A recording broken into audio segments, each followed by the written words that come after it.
Hi, it's Chris Watkin here, and I'm with Christian Scott, the ex-CEO of Andrew Grant, who was a 15-branch operation estate agency in the West Midlands. Thank you for joining me today, Christian. Thanks for having me. Talk to me about robots in estate agency. Okay, which way around do we talk about it? Well, some people say that estate agents are very robotic in their nature. So let's talk about that first, and then we'll take it through and the fact that you think that robots could actually come in to a estate agency. I'm sure we don't want T2000 Terminators and Skyfall and Skynet coming to us, but talk to me.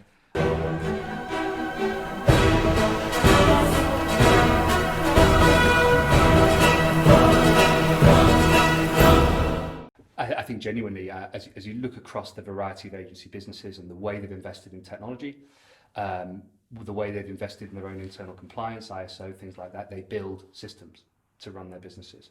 And I feel quite strongly that whilst those systems have immense variety across them, for customers to always be satisfied, guaranteed, and for compliance and regulatory needs to be met, you've got to have business processes.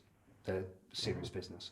And I think a lot of the way the agency industry has built those business processes is around humans doing tasks, repetitive, mundane tasks. Grab this, put it there, create this document, file it there. And putting it into CRM, and now we've got all these prop tech solutions, and you've got to double data entry and put that there, and then they don't talk to each other, or they reckon they do, but they don't. Exactly. And I think there's an element where, in that subject, you have to talk beyond the API. I mean, if you look at where prop tech is inevitably going and the work that some of those businesses have put in, it's good. So just for those people that don't know, the API is basically one computer talking to another, isn't it? Yeah, exactly that. Yeah. Or perhaps more importantly, one system talking to another, creating a workflow. You do a task here with a certain software application and it pushes it to there, your CRM, for example. And we've seen really, albeit recently changed, solid leadership in that area, in that prop tech industry. We've got to be at the top of the pile on that, haven't they? When it comes to CRM systems. I feel certainly they have been a beacon. The work that Gary Barker has done there with his team, people like Matt Goddard that joined some years ago, Whaley's a big part of this. It's brilliant what they've done. The truth is, there's an element where it's not much good if you don't know what to do with it. It's a great big sword to wield around. And I think also there's still events that happen beyond software. The more software you use, the more events you create, the more data you need to grab from places. Even just going in and out of the land registry, finding beneficial owners on the process through sales progression, all these different things are jobs that humans have to do. And for me, those jobs lower engagement, they lower happiness because people want to be doing what they believe they're paid for. Doing the deals, talking to people, building relationships. Making decisions. We pay people knowledge first. That's what we want. If you're employing your agency staff from the neck down, one, do you get value for money? Two, do they get value for money out of their career choice? Three, are you an agile business?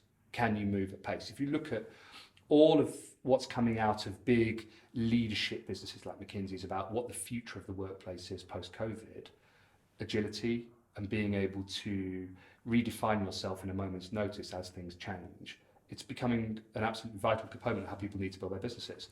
And if you're reliant on large workforces to facilitate that business system that you have, it's very hard to change. If you need to hire a new person every time you try to scale an operational unit in your business, you're being held back. And I think that's where potentially robotics comes in. It's not to say that we shouldn't be hiring people in agency. I, for one, don't believe in removing the people from agency because they are the service piece. So are you saying that, I'm taking the mickey here, that you see instead of seeing people in a estate agent's office, you see robotic arms moving around? Yeah. Or I'm taking the mickey. They've even built them with tweed. No, it's not that. It's a case of saying we have this deep, deep lust for more and more software. And every time something pings in the prop tech space, it's, that's a brilliant idea. I've got to have that, whatever it does. And I think what we need to be considerate of is, one, it needs to join together, and to a certain extent some of it does. I don't think it's ever going to be beautiful enough because often the products are intercompetitive. Even if it's just certain fragments of what they do, it competes with another provider, so they're never going to join hands. It's not going to be harmonious. But equally, there's still a chair and a keyboard which is processing the things that go on inside of that environment. And that's where I think we can look, or the industry can look, to enhance itself, what it gives back to its staff, and more importantly, that low friction journey that the customers have. You know, the thing that was, I guess, a bugbear of the owner of Andrew Grant was the term "bear with me." Please bear with me. And I think any business that ever hears that in a telephone call knows that its processes aren't slick enough, that it cannot convert a client's question into a call resolution, i.e., I fixed it for you quickly. And some of that is around authority. You know, if your staff don't have the authority to deal with customers properly, you're not going to have happy customers.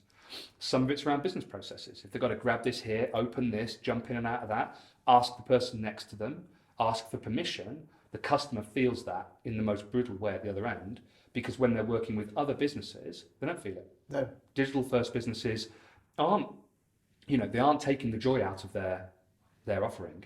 They're bringing a greater joy, because I don't think humans necessarily wear a t-shirt that says how they want it.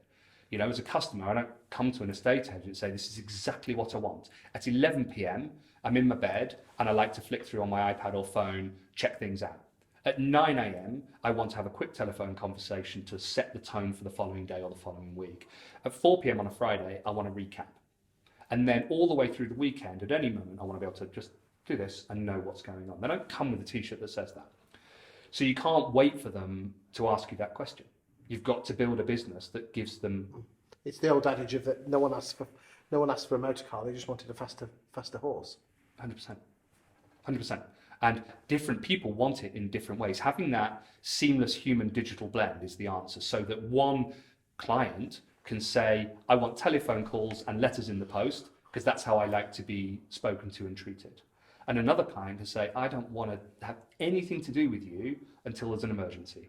Until that point in time, I want everything to pop up in my notifications as I'm sat in my workplace, at home. I want WhatsApp, I want whatever I want.